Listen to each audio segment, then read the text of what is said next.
Êtes-vous un chômeur? Peut-être le seriez-vous un jour. Alors, l'objectif de cette capsule, c'est que vous soyez capable à la fin de cette leçon de faire la différence entre euh, les personnes occupées, les chômeurs et les personnes inactives. Alors, comment allons-nous procéder? Nous allons, comme j'ai dit précédemment, dans un premier temps, définir ces notions-là, population en âge de travail, population active, inactive et chômeur, et puis dans un deuxième temps faire des mises en situation pour voir si vous avez bien intégré ces notions. On va donc immédiatement commencer avec la définition des notions. Premièrement, qu'est-ce qu'une population en âge de travailler? C'est l'ensemble de personnes âgées de 15 ans et plus, tout simplement. Ensuite, qu'est-ce qu'une population active? C'est la partie de la population civile âgée de 15 ans et plus. Donc, vous remarquez qu'on reprend la définition de population en âge de travail, mais qui est occupée ou en chômage. On exclut notamment les personnes institutionnalisées dans cette catégorie, comme les prisonniers. Qu'est-ce qu'une population inactive? On reprend également la définition des personnes en âge de travail. Et on dit qui ne travaille pas et qui ne cherche pas d'emploi. Donc c'est la partie de la population civile âgée de 15 ans et plus qui ne travaille pas et qui ne cherche pas d'emploi. On peut citer entre autres ici les étudiants à temps plein, les retraités, les mères et pères au foyer.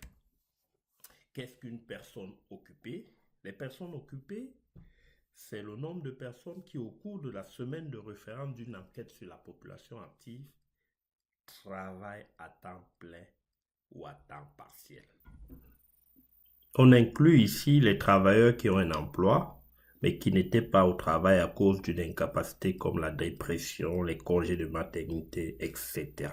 Est-ce qu'un chômeur, enfin, c'est le nombre de personnes qui, au cours de la semaine de référence d'une enquête sur la population active, sont sans emploi ou qui ont cherché activement un emploi au cours des 4 semaines précédentes.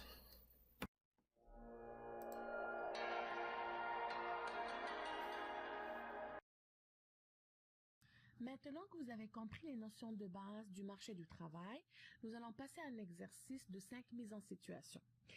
La question suivante. Indiquez si les personnes suivantes seraient classées comme personnes occupées, chômeurs ou comme personnes inactives dans l'enquête de la population active. La première mise en situation. Aline étudie à plein temps au cégep, mais travaille 20 heures par semaine dans un dépanneur. Comme vous le voyez ici, j'ai bien mis en rouge travail 20 heures parce qu'une fois on voit dans une mise en situation quelqu'un qui travaille à temps plein ou à temps partiel ou juste quelques heures par semaine, on va le classer immédiatement comme une personne active, comme une personne occupée. Deuxième mise en situation. Alexandre étudie à temps plein au cégep. Il est présentement à la recherche d'un emploi à temps partiel. Là, c'est certain qu'on voulait mettre toujours des petits indices pour un peu nous faire perdre, mais même si on voit qu'il y a ici des études, que c'est un étudiant, mais le fait qu'il cherche du travail, qu'il est à la recherche active du travail, on va le classer comme une personne chômeur, parce que les personnes chômeurs, c'est une personne qui n'a pas de travail, qui travaille pas, qu'elle soit étudiante ou pas, mais qui cherche activement du travail. Une fois on a cette expression de la recherche active du travail, on va classer la personne comme une personne chômeur. Troisième mise en situation. Paul est soudeur-monteur à Rouyn-Noranda, mis à pied le mois dernier. Il travaille à temps partiel comme serveur dans un café en attendant de trouver un nouvel emploi plus conforme à ses capacités. Ici, encore une fois, on dit plein de choses, mais ce qui est écrit vraiment en rouge, c'est le plus important. C'est ce qui va nous permettre de classer la personne qui est dans la mise en situation. Donc, même si c'est une personne qui travaille un travail qui est comme loin de ses capacités, ou bien je dirais loin de son domaine, mais le fait qu'il travaille à temps partiel, on prend juste ça pour pouvoir décider et dire que Paul est une personne occupée.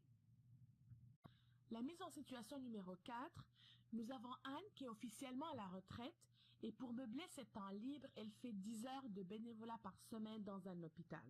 Donc là, on a deux indices qui est que la personne est à la retraite et qu'elle fait du bénévolat. Donc, elle ne travaille pas, elle n'est pas à la recherche active du travail, donc c'est une personne qui est inactive. Elle a choisi de ne pas travailler, même si elle est à la retraite, mais elle aurait pu aussi travailler des petites heures extra, mais là, c'est pas du tout le cas. Donc, c'est une personne inactive. Notre dernière mise en situation, bénéficiant d'un programme de réinsertion au travail, Yvan, paraplégique, occupe un poste d'analyse financier dans une banque. Il travaille 40 heures par semaine.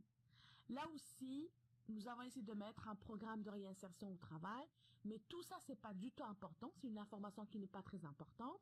Et j'ai mis en rouge encore une fois l'information importante qui est le mot travail ou le verbe travailler. Dans ce cas, Yvan, c'est une personne qui travaille 40 heures par semaine. Peut-être que c'est pas du tout son domaine, mais c'est une personne qui est occupée. Pour résumer, on distingue notre population en général de la population active et la population inactive. La population inactive, c'est une population qui ne travaille pas. C'est comme les enfants ou bien les retraités. Pour la population active, ici, on distingue sous cette population les personnes occupées et les personnes chômeuses.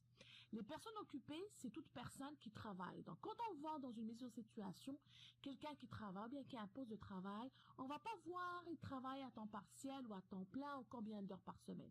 Juste, on va voir le mot travailler ou bien qu'il occupe un poste, on va le classer directement comme une personne occupée. Une personne chômeur, c'est une personne qui ne travaille pas, mais c'est pas juste ça. Il faudrait absolument que cette personne cherche activement du travail.